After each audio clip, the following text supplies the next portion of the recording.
à inversão de pauta, solicito às vereadoras e vereadores que registrem os seus votos. Eu voto sim, senhora presidente.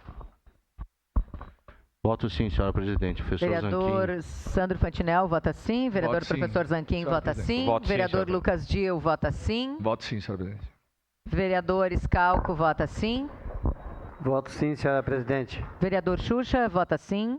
Vereador Zé D'Ambrosio vota sim, senhor presidente. Voto sim, nobre presidente. Vereador Juliano Valim vota sim. Vereador Zé D'Ambrosio vota sim.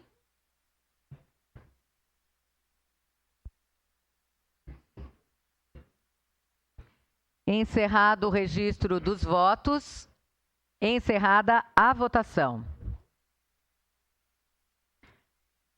A solicitação de inversão de pauta foi aprovada por unanimidade das vereadoras e vereadores, com representação das vereadoras Rose Frigeri e Tatiane Frisso.